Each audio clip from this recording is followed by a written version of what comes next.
Bonjour et bienvenue sur ma chaîne YouTube. Dans cette vidéo, on va essayer de continuer la formation sur HTML CSS. Et dans ce chapitre 6, on va traiter les formulaires. Description. L'objectif en tout cas de ce chapitre-là, c'est d'écrire les différents éléments et attributs de formulaire, créer un formulaire dans un document HTML, décrire les différentes méthodes de traitement d'un formulaire. Déclaration d'un formulaire. Les formulaires HTML sont utilisés pour la saisie des données utilisateurs et leur transmission vers un serveur.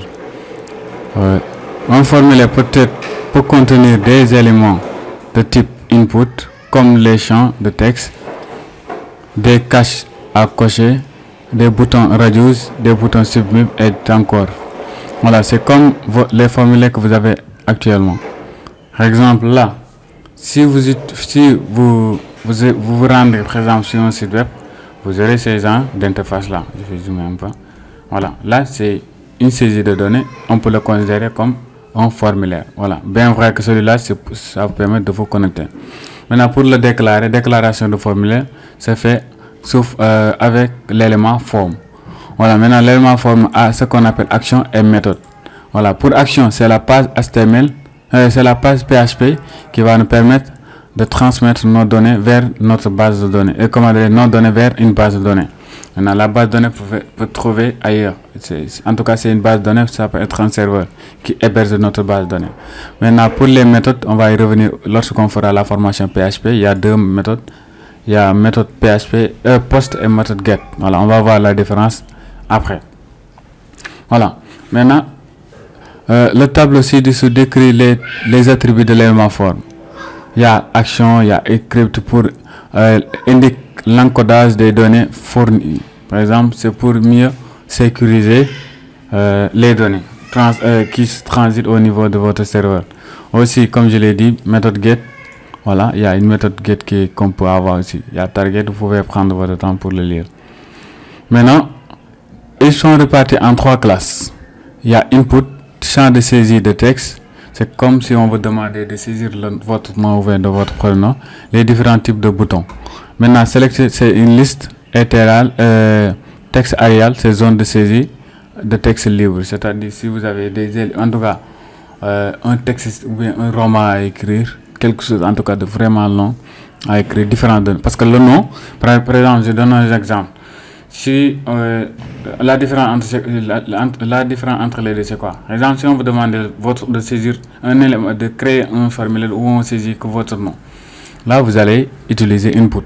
Maintenant, si on vous demande de saisir un formulaire où on vous demande de commenter, maintenant les commentaires, il faut savoir qu'ils sont illimités. Vous pouvez avoir quelqu'un qui commente 32 lignes, ou bien 100 lignes, 200 lignes, 2000 lignes, voilà. Commentaire, ça vaut le choix. Donc du coup, on va utiliser Arial à ce niveau. Voilà, maintenant, chaque élément est nommé avec l'attribut name. Le nom ainsi défini permet d'identifier les données lors de l'envoi. Voilà, il doit être unique, sauf dans le cas d'un ensemble composé de plusieurs éléments. Bouton radius par exemple. On va voir ça. L'attribut values commun à ces balises a un rôle différent selon le type d'élément utilisé. Maintenant, il y a un exemple qu'on a là. Maintenant, là, pour input, ils sont utilisés pour définir les zones d'entrée de texte simple. Des boutons en case à cocher ou des boutons radius. Le type d'élément dont il s'agit sera précisé en utilisant l'attribut types. Maintenant, je donne un exemple avec celui-là. Avec celui-là, par exemple. Là, déjà, il faut que je l'explique ici. Pour le premier, déjà, on va prendre le premier tout simplement.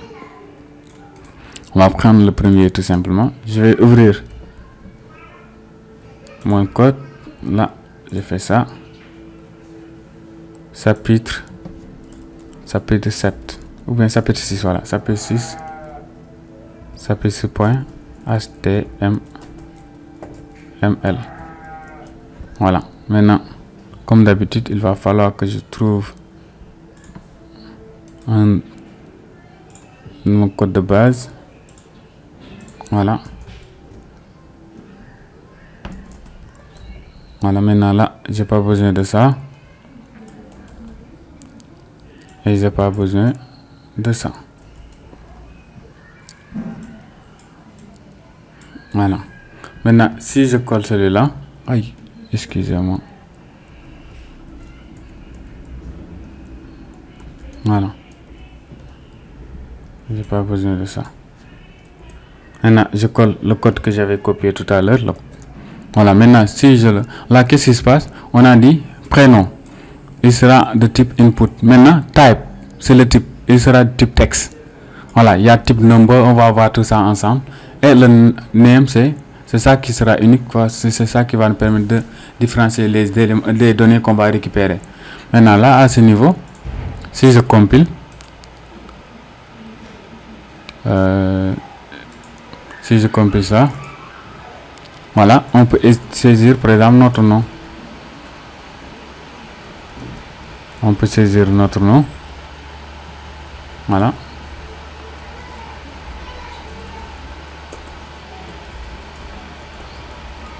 Oh. Voilà, on peut saisir notre nom sans saisir. Maintenant, on peut définir par exemple une valeur par défaut. Comme ici. Là, si dès lors que vous l'ouvrez, il va afficher le Sénégal comme valeur par défaut. Par exemple, pays. Si je le copie, je me rends au niveau de mon code. Maintenant, deuxième ligne, pays. Maintenant, si je l'enlève d'abord, je vais l'enlever. Ouais, on a un autre champ. Bon, excusez-moi, on va utiliser un BR ici pour qu'il puisse aller à la ligne. Un BR. Maintenant, si je réactualise ma page, voilà. Un autre BR si je veux.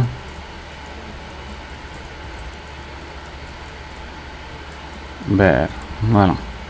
Pour qu'il y ait un peu plus d'espacement. Voilà. Et là, on est tranquille. On a nos deux champs. Et là.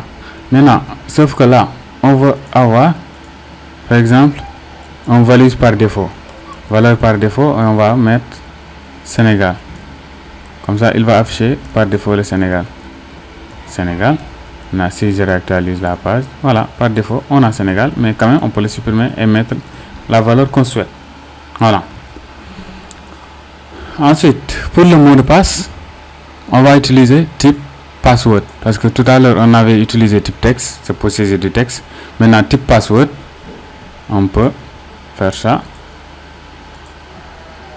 Voilà. Et comme valeur par défaut, il va prendre, oh, excusez-moi, exemple là, on va utiliser les deux BR pour qu'ils puissent aller à la ligne. Voilà. Maintenant, si je réactualise, voilà, excusez-moi.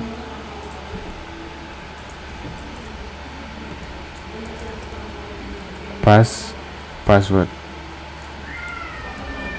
Voilà.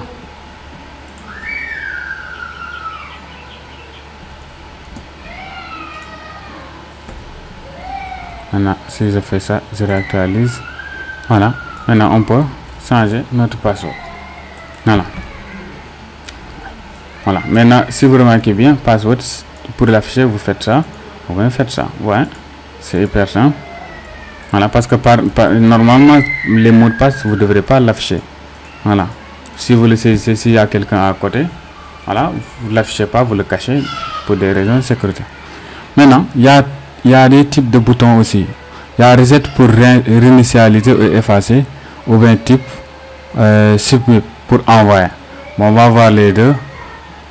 Là, on va prendre celui-là. On va dire bouton reset, n'est-ce pas? Et bouton pour envoyer. Bouton pour envoyer. Voilà. Maintenant, si je réactualise ma page, voilà, les deux boutons sont là. Maintenant, là, au lieu de submit, je peux dire envoyer. Voilà.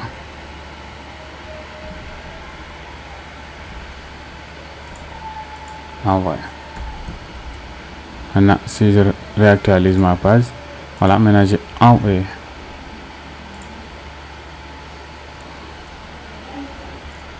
Envoyer. Voilà, maintenant si je réactualise ma page, bouton envoyer, bouton effacer. Voilà. Ensuite, il y a ce qu'on appelle les checkbox. Les checkbox, c'est quand vous voulez choisir, par exemple, des éléments quelconques. C'est quoi la différence entre les deux, radius et checkbox? Par exemple, au niveau de checkbox, vous pouvez choisir plus de 2 éléments. Par contre, si c'est un radius, vous pouvez choisir qu'un élément entre les deux. Comme ça, soit vous êtes un homme ou bien une femme, pas les deux. Voilà. Par exemple, là, si je copie ce code-là en guise d'exemple, je peux faire ça. Excusez-moi. Je peux faire ça et le mettre juste avant les boutons. Voilà.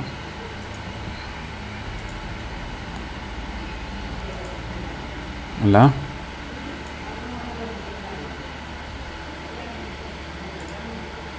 Là, je copie ce BR là et le mettre là. Voilà. Maintenant, là, on peut dire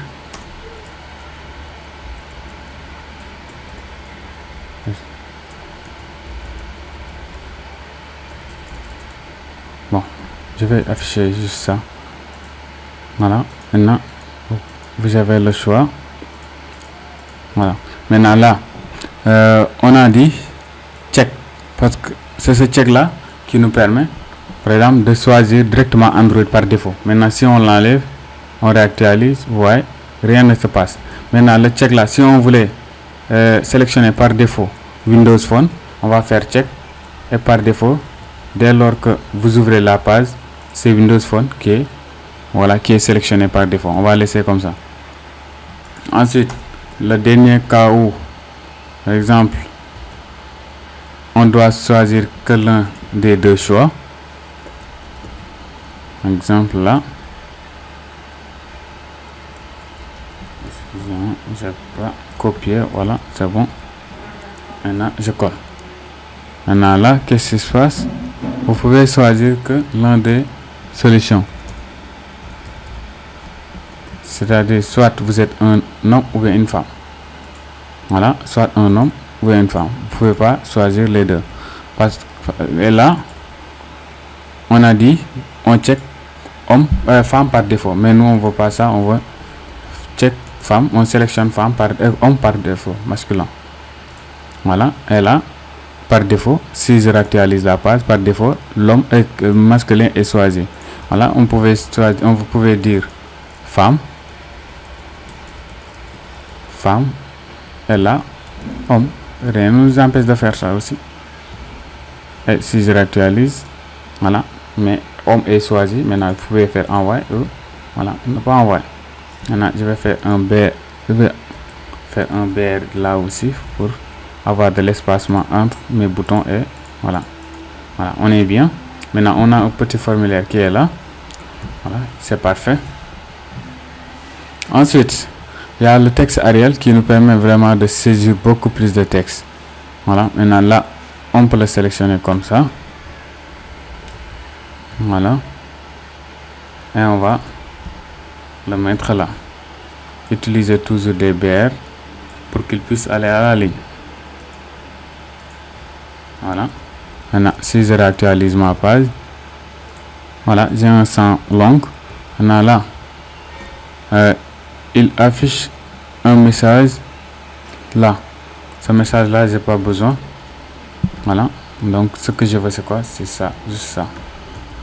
Maintenant, si je réactualise, voilà. Maintenant là, je peux saisir directement le contenu que je veux. Voilà, ouais, vous avez la possibilité vraiment d'écrire tout ce que vous voulez.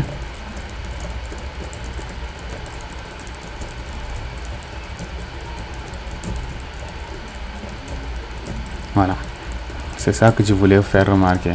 Vous avez la possibilité maintenant de monter ou bien de descendre. Voilà, c'est pas simple par rapport à ici. Si ça dévoile, c'est fini. Vous pouvez pas, pour revenir en arrière, voilà, c'est en tout cas pour saisir du texte, vous sélectionnez le texte Arial. Si vous sélectionnez, par exemple, si vous voulez juste donner votre nom, en tout cas des données qui ne sont pas trop longues, vous utilisez par exemple input. Voilà, c'est les deux qu'on voulait voir. Ensuite, on va voir les listes. Maintenant, pour les listes, on va utiliser la fonction select. Maintenant, la fonction select va prendre des options. Par exemple, là, déjà au début, on dit à l'utilisateur de sélectionner IVS. Voilà. Maintenant, par exemple, je vais copier le code. Je vais copier le code. Et là, ici à ce niveau, qu'est-ce qui se passe? On peut ajouter d'autres valeurs. Hein. On pouvait utiliser. On va prendre cette ligne là pour ajouter quelle université. Bon, je vais ajouter juste ECPI. Attends pour moi, en minuscule ECPI. ECPI. Voilà. Maintenant, par défaut, c'est ECPI qui sera sélectionné. C'est ça qu'on veut. On va le supprimer ici et venir ici faire select. Voilà. Maintenant, si je réactualise la page, voilà. Maintenant, je veux que ce soit à la ligne. Je vais faire BR ici pour qu'il puisse aller à la ligne. Maintenant, si je fais ça, voilà, ECPI est sélectionné par défaut, mais vous avez la possibilité de choisir d'autres universités. Voilà, ça vaut le choix. Voilà, ensuite, on peut dire, par exemple, là, comment dire, on peut utiliser des choix uniques avec le select size 4 pour dire que on a choix unique. Maintenant, là, vous pouvez sélectionner, vous pouvez faire des choix multiples en utilisant juste la fonction multiple qui est là. Par exemple, là, au niveau de l'université, si j'ajoutais, par exemple, multiple ici, bon, j'ai pas besoin de donner tout. Maintenant, là, vous pouvez choisir plusieurs universités, comme il l'a si bien montré ici. Il a choisi UVS et UGP. Voilà, ça vaut le choix. Tout en sachant que la taille max, c'est-à-dire il y a combien d'universités? Il y a 4 universités. Voilà, et là, il a choisi les deux et laissé les deux. Ceux qui sont en bleu, c'est ça qu'il a choisi. Voilà. Ensuite, il y a ce qu'on appelle les filtres, utilisés pour regrouper les champs associés à un formulaire. Là, on va prendre cet exemple-là. C'est comme si vous ajoutez un légende en fait au niveau de votre formulaire. Moi, je vais effacer tout ça. Voilà, je vais effacer tout ça. Et je vais mettre ça. Maintenant là, notre légende, c'est ici. Notre légende, c'est ça qu'on n'a pas encore vu, qu'on va voir.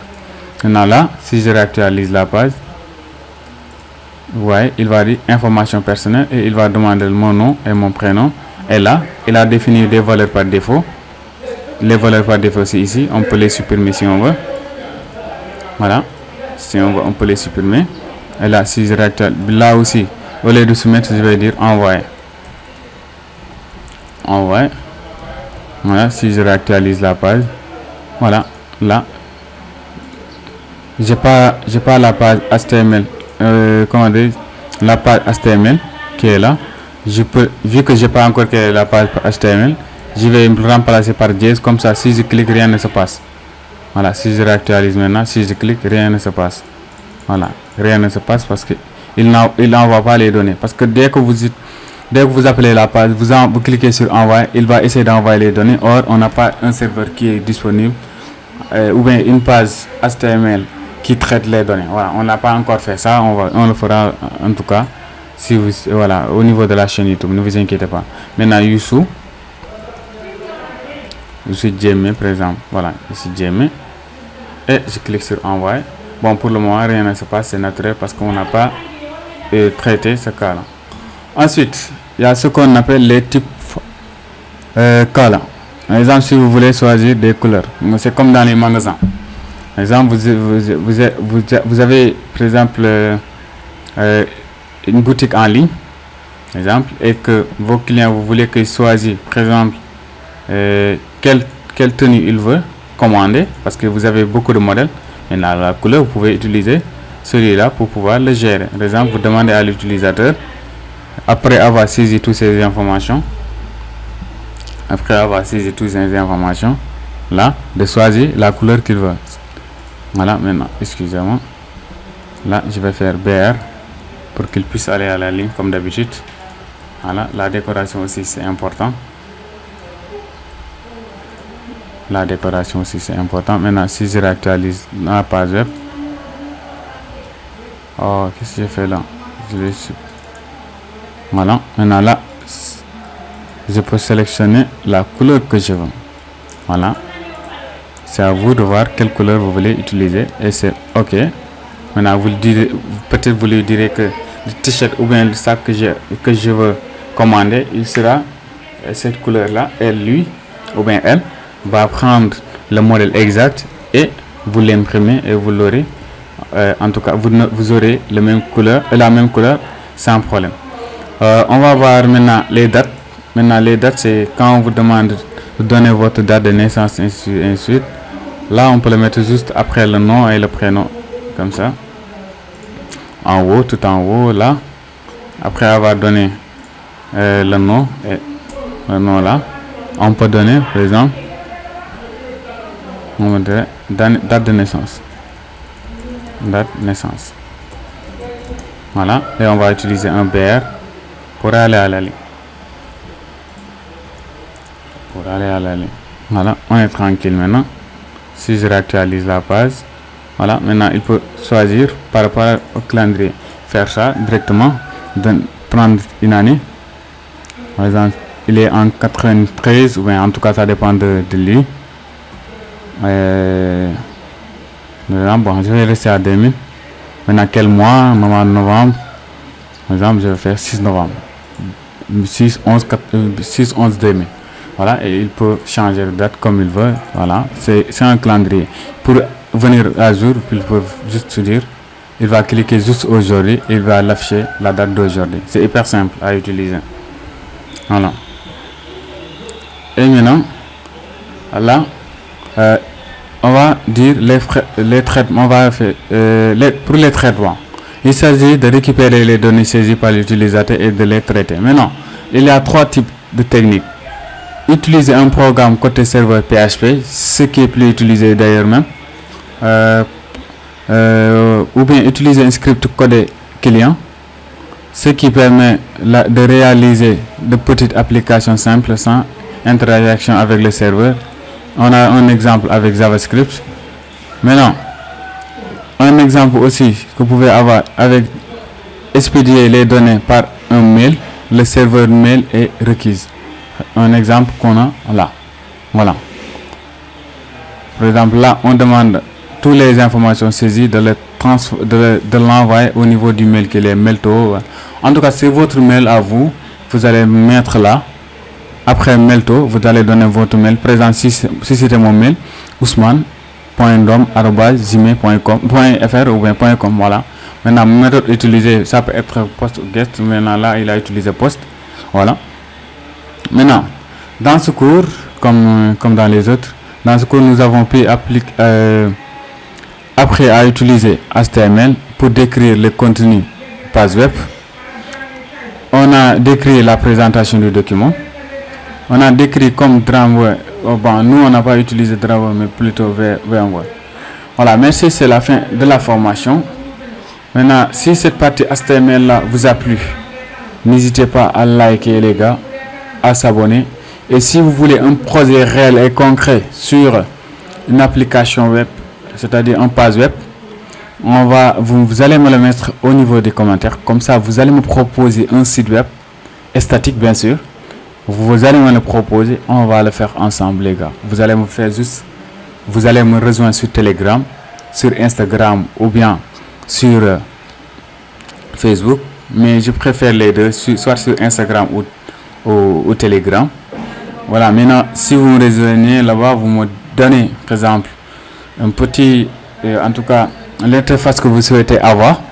Et là, ce sera un plaisir d'y travailler ensemble. Comme ça va vous permettre de vraiment mettre en pratique tout ce qu'on vient de faire depuis le début de la formation. Merci les gars et on se capte pour les exercices. Merci.